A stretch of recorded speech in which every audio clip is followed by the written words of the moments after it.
সিম swing অসম bounce তো ছিলই, সঙ্গে যোগ হয়েছে উইকেটের মন্থর আচরণ।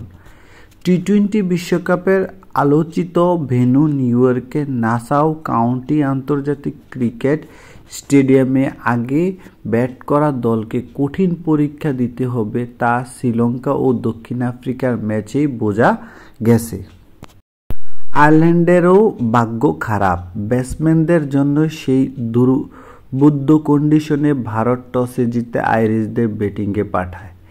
এরপর যা হওয়ার তাই হয়েছে। ভারতীয় পেসারদের বোলিংয়ে আইরিশরা 16 ওভারে অল আউট হয়েছে 96 রানে।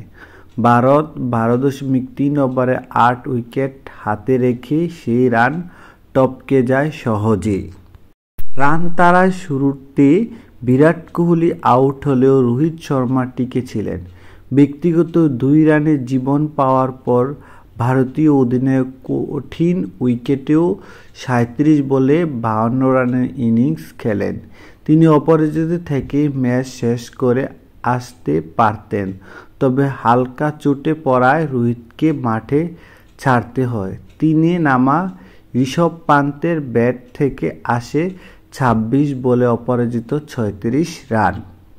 ভারতীয় ব্যাটসম্যানদের কাজটা সহজ করেছে মূলত ভারতীয় পেসাররা। আইরিশদের 10 উইকেটে 8টি তারা নিজেদের মধ্যে ভাগাভাগি করে নিয়েছেন। সর্বোচ্চ 3 উইকেট নিয়েছেন হার্দিক পান্ডিয়া, 2টি করে উইকেট হর্ষদীপ সিং ও জসপ্রীত বুমরার। 4 ওভারে মাত্র 6 রান দেওয়া ম্যাচ সেরা পুরস্কারটা উঠেছে বুমরার হাতে।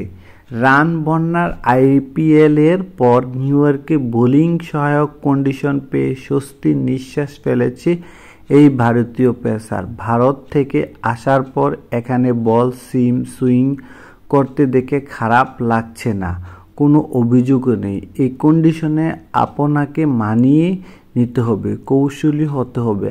আমরা আমাদের পরিকল্পনা অনুযায়ী বোলিং করার চেষ্টা করেছি, সেটাও কাজেও লেগেছে। সব মিলিয়ে আজকের পারফরম্যান্সে খুব খুশি।